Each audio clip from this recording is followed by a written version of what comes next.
Sanibonani, umqeqeshi wensizwa lo. Kunomfethu ongibhalelile la. Umfethu uyabuza uthi, sawubona, kwamanye amavidiyo akho uthe ithekeni kumele uyenze ikhuluma u-80%, indoda kube u-20%. Yebo mfethu kunjalo. Hhayi ngiyakuvuma lokho ngoba indaba wenze njalo. Ingoba yabona thina nje abantu besilisa asibawuzi kakhulu, asikho mandla ngala. So abantu besifazane bayathanda ukuthi bazi-expresse bakhulume, so ukhuluma into yabo, yabo. So-ke thina nje abantu besilisa kumele sifunde ukulalela, okuyinto esasihlula ngempela ngoba sithi umuntu uma ekhuluma sibe sifaka wethu umbono. Kanti nje mfethu kumele ufunde ukulalela. So-ke le simo lesi si-aplaya kakhulukazi uma ukuthi intombazane unayo. Angikhulumi mina ngokuthi ni-chat efonini, cha. Intombazane uhlelile usuku nawo, mhlawumbe-ke sithi uma ngenza isibonelo nisepark, nishawa umoya kamnandi, good. Lapho-ke ila khona nizokwazana kangcono, yabo ile process yokuthi nazane kangcono, yabo. So ila khona uzophatha ingxoxo njengomuntu wesilisa, njenge-leader, uwena ngithi okumele uphathe ingxoxo. So iphatha kanjani ingxoxo? Ngokuthi ubuze imibuzo. Yabona abantu ababili abakhulumayo, lo ubuza imibuzo uyena onjani, uyena ophethe ingxoxo. Ngoba the moment ebuza imibuzo, lo munye kumele achaze, kumele aphendule umbuzo achaze, yabo. So wena uma ubuza imibuzo, wena usuphethe ingxoxo, ichaze intombazane, yabo. So nawe-ke kumele uphathe ingxoxo, yabo, kanjalo. Ngokuthi wena ubuza imibuzo, ukhombisa ukuba i-leader, ukhombise ukuba insizwa, yabo. Ukhombisa ukuba ney'nhlamvu, ukhombisa ukulengisa, yabo. So uyiphatha kanjalo ingxoxo. Ungavumi umuntu wesifazane aphathe ingxoxo kube uyena ohlezi kugaxa imibuzo wena uyachaza nje. Isimo esikanjalo ungabe usivumele. Angisho ukuthi uma ngabe intombazane ikubuza imibuzo ungawuphendula, cha, phendula, but kube wena ophendulayo lowo mbuzo. Uma uqeda kuphendula, ubhekise ngakuyena, aphendule nawe, yabo. So ibamba kanjalo le nto, yabo. Hhayi ukuthi kube wena ontantaraza kakhulu la. Cha, insizwa ngempela ayikhulumi kakhulu, yabo. Angisho phela ukuthi umuntu umbuze like i-interview. Cha, ungenzi kanjalo ngoba yabona ku-interview bakubuza imibuzo ngoba bona basuke befuna ukuqonda kahle kahle ukuthi umuntu kanjani. So-ke wena uma ngabe usubuza imibuzo like i-interview, uzobhora ingane yabantu, yabo. Ungabe ungayenzi leyo nto, yabo. So-ke bafuna ukuqonda wena ukuthi umuntu kanjani. Nawe nje ububuza umbuzo nje, phela not like interview. Usuke ufuna ukumqonda umuntu kanjani, usuke umpequlule. Menzele umuntu umpequlule, umqondo ukuthi ukanje. Umenze akunikeze incwadi yakhe yonke, ekupheleni kosuku uphume nencwadi engaka yakhe. Egcwele la kuwena. Lo muntu kanje. Yena uthole ukuthi uma senihlukana uphume nepage elilodwa noma no-2 pages. Yindaba wena ubuphethe ingxoxo, yabo. So-ke ngiyawakhalela ngoba yabona khona abantu besifazane abala kule channel yamqeqeshi wensizwa bayazifunda lezi zinto. So ngiyazikhalela lezo nsizwa ezingaqeqeshekile ezizohlangana nentombazane eqhamuke kuleli khaya ngoba yabona intombazane iyovele kube iyona ephatha ingxoxo, but ngoba lo mjida akekho aware, uthothi intombazane iphuma nomqhinqo omngaka wakho umjida. Because umjida akaqeqeshekile akazi lutho, yabo. Thothi ithekeni akayazi. And futhi emva kwesikhathi ithekeni izohamba ibhoreke ngoba akumele kube kanjalo. Kumele kube wena nje umuntu wesilisa, okube wena ophatha ingxoxo. Khombisa ube yi-leader, kube wena udriver, yabo. So izohamba emva kwesikhathi ivele ibhoreke ingane ibona cha izokudisqualify nje straight, yabo, because yakubona wena uklulesi ngalezi zinto, yabo. So ngeke uyichaze, yabo. So ngisuke ngisho isimo esikanjalo mangithi intombazane kumele uyenze ikhuluma 80%, wena ukhuluma 20%, yabo. So ngifuna ukuthi nje ekupheleni kosuku uma senihlukana kube wena omazi more kunaye, yabo. So uma ngabe intombazane nihleli ndawonye ibuza imibuzo ningakubuzi lutho, ungabi nankinga, ungabe uvolunteer uyitshele ngempilo yakho, cha, futhi akekho interested kuwena. Wena khululeka, wena nje buza ngaye, and leyo nto iyakusebenzela, mina ngiyakutshela, yabo. The moment engazi lutho ngawe, yila khona emva kwesikhathi kuzomela asebenze uze akuthola ukuthi umuntu kanjani, yabo. So-ke ibambe kanjalo mfowethu, ungavolunteer umuntu umnikeze information yakho yena ebengakubuzi, yabo. So uthi mfowethu-ke waphinda wathi ukuze ngimazi kumele ngimbuze njengokuthi umuntu onjani.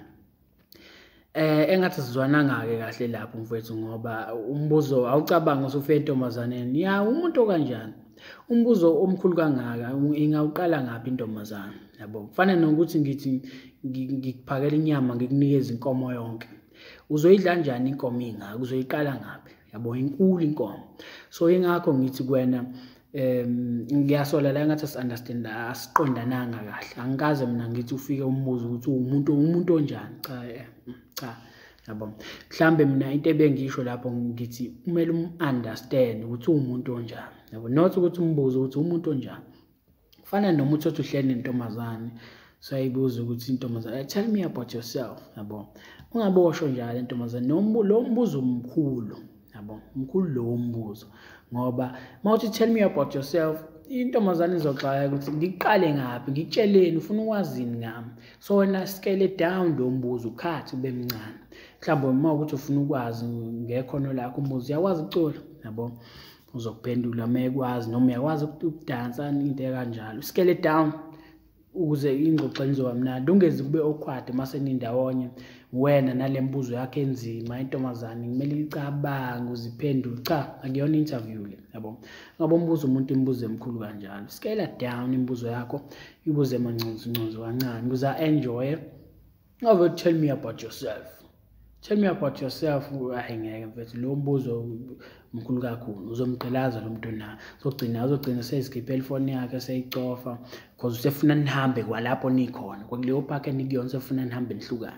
Ngelinye ilanga uyothi azama ukuhlela usuku lokuthi niphinde nibonana nangafuni, because uyazi ukuthi hayi wena ufike ungibuza imibuzo lapha yakufika ngihluleka ukuyiphendula le mibuzo yakhe enzima kangaka, yabo. So afuna ukumnikeza isimo esikanjalo.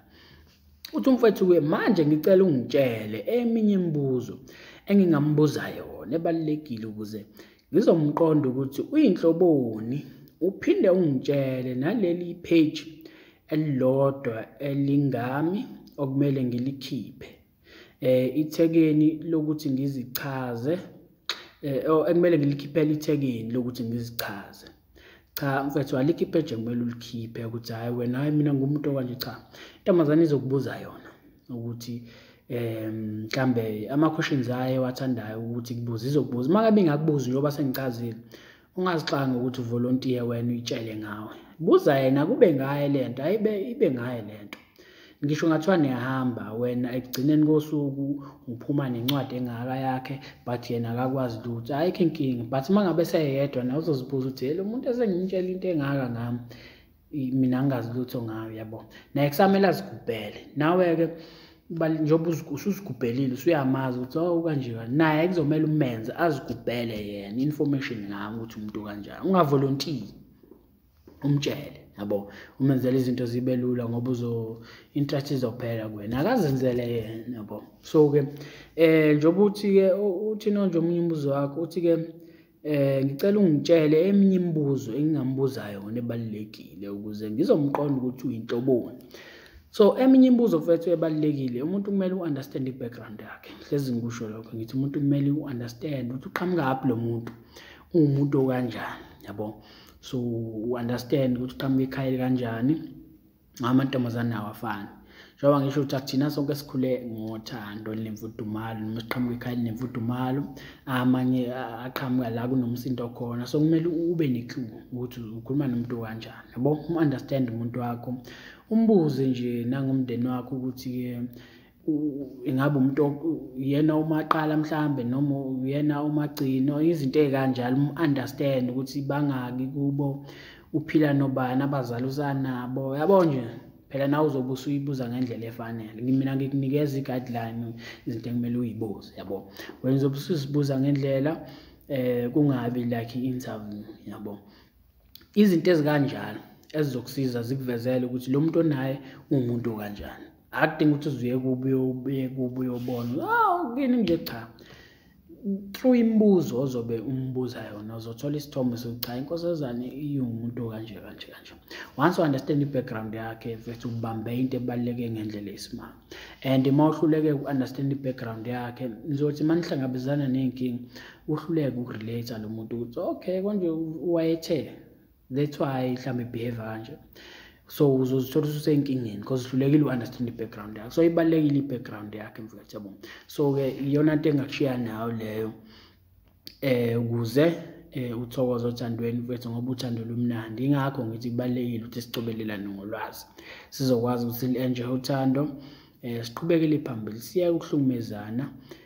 Umuntu wakho kubalulekile ukuthi umu-understand umuntu kanjani, ukuze mhla indlela ya-behave ngayo, at least u-understand ukuthi lo muntu background yakhe wayigubha, u-understand ukuthi kanje, yabo. So kumele ube strategic mfethu. Mina ngi-town planner, that's why ngithanda ukusebenzisa lelo gama la strategic, because thina as town planners si-strategic, yabo. Indlela esicabanga ngayo si-proactive, yabo.